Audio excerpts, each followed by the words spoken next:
Chapter 15. At Paradise Manor. Questions of Shinla. That sharp cry of desperation made Shilian's heart drop. He had hardly gathered his thoughts before his body was already charging in that direction. Outside the alley, there were a bunch of oddly shaped, sinister creatures gathered in a circle, yelling at one after another. "We got him! Beat him to a pulp again!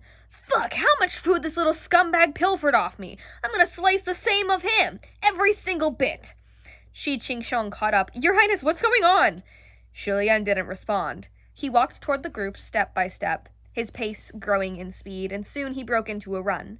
He forcefully pushed back a couple of ghosts on the outside of the circle and saw the one getting beaten was a boy dressed in tattered clothes. Judging by his size, he appeared to be around 15 or 16 years old, and he was curled up on the ground, trembling uncontrollably. Even though he clung tightly to his head, the layers of bandages that were messily wrapped around it were still visible. The bandages were covered in dirt, the same as his hair. Wasn't this the same bandaged boy that Shilian had briefly met at Mount Yujin? The boy who had run off and couldn't be found?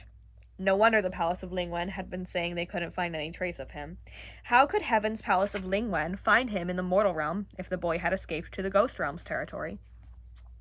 The ghosts that had been pushed aside by Shilian were outraged and shoved him out again, just as one of them moved to yank the bandages on that boy's head. "This little beggar's probably a freak even uglier than me! Look how scared he is of people pulling these things off his face!" Lang Chin-cho was furious. "What are you doing?" he cried. Then he walked up and hurled a few ghosts off to one side. Shi Qingsheng didn't have time to stop him and could only wave around with his fan. "Qingcho, I thought we agreed not to act so impulsively." This time around, Qingcho had riled up even more ghosts than before. "Where the hell did you come from?" they roared as they tackled him. "I'm sorry, Lord Windmaster," Lang Chin-cho called. "This will be the last time." Then he jumped into the fight, whacking the ghosts about. Shi Qingsheng let out an exasperated sigh. "Ugh, I'm never going to on a mission with you again." After that, of course, he also had to join the brawl. Annoyingly, they couldn't use any spells, lest they give off spiritual light, so they had to resort to fighting with fists and feet. A smaller part of the group that was still beating up the boy was forcibly broken up by Shilian. He knelt, wanting to help the boy up. "Are you all right?" Upon hearing his voice, the boy shuddered and took a peek at him from his fetal position.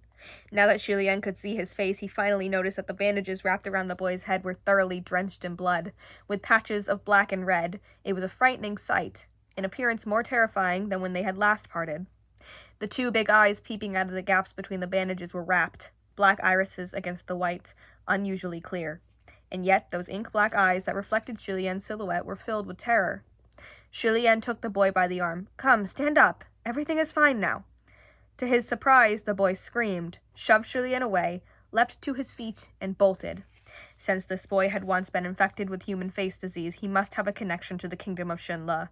Shilian's mind shivered at the mere sight of him, and he couldn't help but be a little dazed.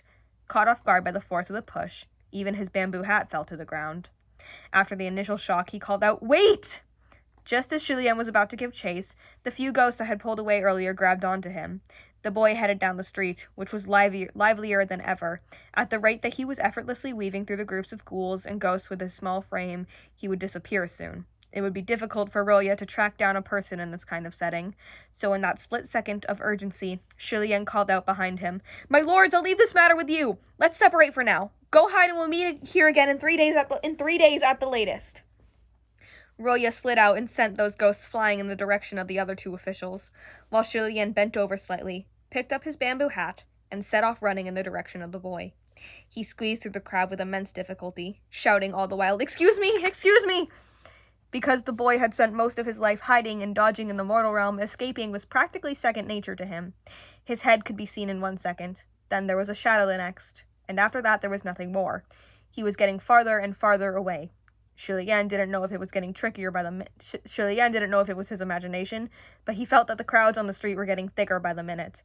With humans and ghosts alike pressed against each other, it made it really difficult for him to jostle through. Shilian's mind was in disarray, so he knocked over a number of stalls and he cried, I'm sorry," as he continued to run. Ghosts weren't to be crossed carelessly, however, and they yelled after him, "Sorry does shit! Catch him!" Shilian suddenly felt a chill on his back, as if a hand had seized him, and immediately knocked it back. "Who is it?" The hand was a tentacle that had come out of nowhere, and a mob of ghosts came swarming. Their screeching and rough voices surrounded him. Hey, hey, hey! Let's teach this little pretty boy a thing or two! How dare he start shit in Ghost City! A large, dense crowd of nefarious creatures poured onto the street. Seeing that he was about to lose the boy in the crowd, Julien did his best to throw off the tentacle that caught him. Everyone, I'm really sorry. I don't mean any harm. Please allow me to find someone. We can discuss reparations afterward. The horde of ghosts was relentless. You wish! In all the pushing and pulling, the boy had disappeared completely. Julien was dazed, not quite sure what he was feeling. Was it disappointment at not being able to catch the boy, or was it relief that a nightmare had passed once more? Suddenly there was a commotion in the ghost crowd. They immediately parted, forming a path, as if someone of importance had arrived. Julien came to his senses and saw a tall, black-clad figure walking straight toward him through the path created by the mob. This person yelled, "Settle down! Let him go!" The black-clad figure, like most of the ghosts on the street, wore a mask. It was a funny mask, with a face that was contorted as if it was smiling woefully. The mob muttered under their breath, "It's the waning moon officer!" And they released their hold on Julien at last. It seemed this black-clad figure was someone significant in Ghost City. The moment he approached Julien, he bowed. "Greetings, Daozhong. Chenju wishes to see you." "Huh? Me?" Julien pointed at himself. The waning moon officer replied, "Yes. Chenju has been waiting for you at Paradise Manor." All around them, the mob sucked in their breasts. Chenju wants to see him? Did I hear that right? Paradise Manor? That's Chenju's sanctuary. He's never had guests there. Someone who had come from a different street pointed out, "Wait a sec. Isn't he the one who won against Chenju today at the gambler's den? I mean, the one Chenju educated?" All eyes were now focused on Julien, each pair bigger than the next, forcing Julien to raise the bamboo hat in his hand to hide from the stares. The waning moon officer beckoned. "This way, please." Julien nodded and followed him. The crowd parted once more, and the waning moon officer led Julien through the path. No one dared follow, and after an incense time, the two had left the bustling street behind and made their way further into a quieter, more remote part of the city. During their walk, the two barely conversed. The waning moon officer walked as though he was going to disappear into the shadows at any moment, so Julien followed closely. As his eyes swept idly past the officer's wrist, he abruptly noticed that he bore a black cursed shackle. It was something he was more than familiar with. A cursed shackle? His eyes widened, but he was silent in his shock. Just then the waning moon officer spoke up. "We're here." Julien looked up and realized they had been led to a lake. There were haunting will-o'-the-wisps floating above the waters, playing around and chasing each other. Next to the lake stood a large, resplendent mansion. The heavenly realm and the ghost realm both possessed glamorous architecture. However, the glamour of the heavens put an emphasis on prominence and prestige, whereas the glamour of Ghost City lay in bewitching frivolity. Even the large characters displaying the name of this mansion, Paradise Manor, emitted an evil aura. Strange music came from the inside, airy and soft, incredibly enchanting, as if there were many women giggling and teasing, singing and dancing languidly in play. Following the music, Julien entered the mansion slowly. After raising a beaded curtain, warm, perfumed air came rushing at his face. Julien turned his head slightly to avoid getting engulfed in the scent. A thick, snow-white rug made from the fur of some unknown beast covered the floors of the great hall of Paradise Manor. Surprisingly, it was a full pelt.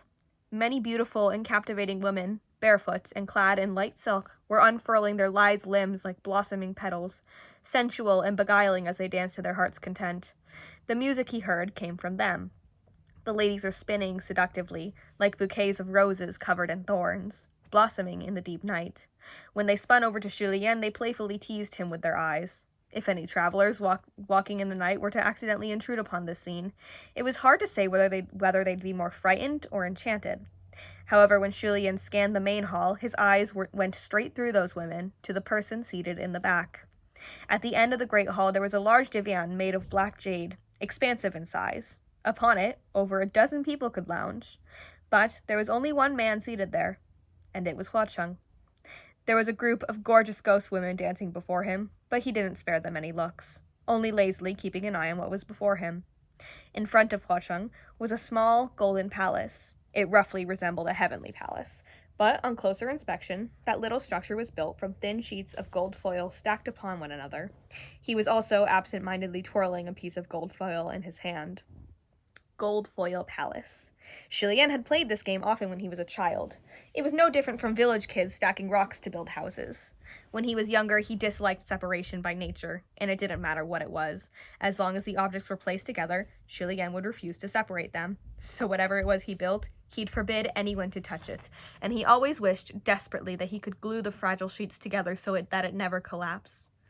When he was even younger, if he saw his golden palace fall apart, he'd be distressed to the point of refusing food and sleep until the king and queen coaxed him from his shell.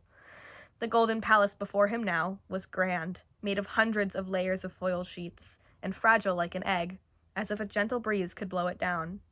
Shilian couldn't help but chant mentally, "Don't collapse, don't collapse." A brief moment later, however, Hua Cheng gazed at his work and flashed a smile. He extended a finger and flicked the top of the golden palace. Flitter, flatter. The foil fluttered and collapsed into a heap. Golden foil was now strewn across the ground. The golden palace was destroyed, but Hua Cheng appeared amused by his handiwork, like a child who'd pushed over a tower of building blocks. He mindlessly threw away the gold foil sheet that was still in his hand and jumped off the divan. The dancing women immediately stopped in their steps and backed off to the sides, silencing their songs. Stepping on the golden foil sheets as he went, Hua Cheng walked over toward the entrance. "Since Gaga is here, why not come in? We haven't been apart for that long, so don't be a stranger to Sanlang." At this beckoning, Shilian let down the beaded curtain. Earlier in the gambler's den, it was Sanlang who pretended not to recognize me. Hua Cheng approached and stopped at Shilian's side. Lung Chin Cho was there too, so if I didn't put in an act, I'd be giving Gaga trouble. That was a really sloppy act, Shilian thought. Hua Cheng probably knew that Shi Qing Sheng was in the crowd too, so Shilian stopped worrying about hiding anything. Sanlang is knowledgeable as always. Hua Cheng laughed. Of course. So, is Gaga here only to visit me? If Shilian had to be honest with himself, had he known Hua Cheng was here, he would have asked for leave so he could pay him a visit. Alas, that was not what happened. Hua Cheng, however, wasn't waiting for a response from Shilian at all, and smiled. "Whether you're here to see me or not, I'm happy either way." Shilian was startled by those words. He hadn't had a chance to respond before the women standing on the side started giggling. Hua Cheng inclined his head, and they all stopped at once, their heads bowed. They soon filed out of the hall, leaving only the two of them in the massive chamber. "Come, have a seat here, Gaga," Hua Cheng said. Shilian examined him as he followed, smiling. "So this is your real appearance." Hua Cheng paused slightly in his step. Maybe it was his imagination, but Hua Cheng's shoulders seemed to stiffen for a flash of a second.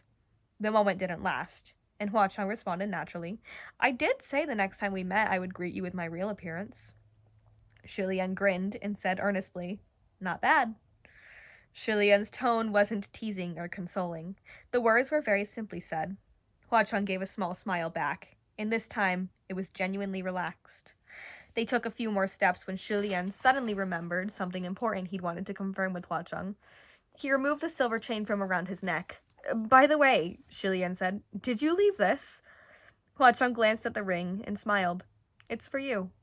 "What is it?" Shilian asked. "Nothing important," Hua Cheng replied. "Just keep it for fun." Although that was what he said, Shilian knew that this object must be truly valuable, not something so insignificant. "Then thank you, Sanlang."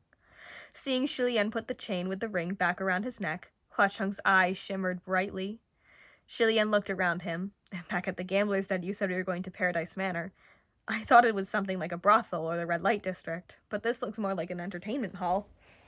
Hua Cheng arched his brows. "Gaga, what are you saying? I never go to the red light district." Shilian was amazed. "Really?" "Of course," Hua Cheng replied. The two approached the black jade divan and sat down next to each other. Hua Cheng continued, This is nothing but a place I remodel now and then, and a residence of sorts. I hang around here when I'm free. If I'm busy, I leave it be." "So it's your home," Shilian commented. "Residence," Hua Cheng corrected, "not a home." "Is there a difference?" Shilian asked. "Of course," Hua Cheng replied. "A home has family. A place where someone lives alone is not a home." Shilian felt his heart stirred by this.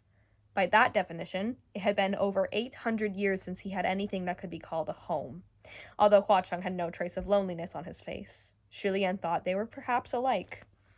Hua Cheng continued, "If it's home, then even a small place like Puji Shrine is 1,000,000 times better than my Paradise Manor." Shi Lian agreed sincerely with that sentiment and smiled. "I didn't realize Sanlong was this sentimental. But compared to this, my Puji Shrine, to compare this to my Puji Shrine, you're really pulling my leg here." Hua Cheng laughed. "What's there to be embarrassed about? Truth be told, Gaga's Puji Shrine is small, but it's so much more comfortable than my Paradise Manor. It's more like a home." "Is that so?" Shi Lian said warmly. "Then if you like it, in the future come over whenever you want. The doors of Puji Shrine will always be open for you." Hua Cheng's face lit up. "Since Gaga says so, then I'll gladly take you up on your offer. Don't think of me as a nuisance in the future." "There's no way," Shi Lian said. "By the way, Sanlong, I want to ask you for a favor, but I don't know if you'd have the time." "What is it?" Hua Cheng asked. "This is my territory. If you ask, I'll deliver." After some thought, Shi Lian said, "Before, when I was dealing with the case at Mount Yujin, I ran into a boy who might have originated from my kingdom." Hua Cheng narrowed his eyes, but didn't say a word. Shi Lian continued his description. "The boy was scared and fled, and I couldn't find him for the longest time. But earlier when I was running around the streets of Ghost City, I discovered that he'd fled here. Sanlong, you're the lord of this land. Is there any way you can help me find him? The boy's face is wrapped in bandages, and he only just ran away from the front steps of Paradise Manor." Hua Cheng smiled. "All right, I understand. There's no need to worry, Gaga. Just wait." Shi Lian sighed a breath of relief. "Truly, thank you again. This is nothing," Hua Cheng said. "But you left Lang Chenchou just like that." Shi Lian thought to himself, if Lang Chenchou were here, straightforward and obtuse, who knows what trouble he'd start. It's probably best that we meet up later.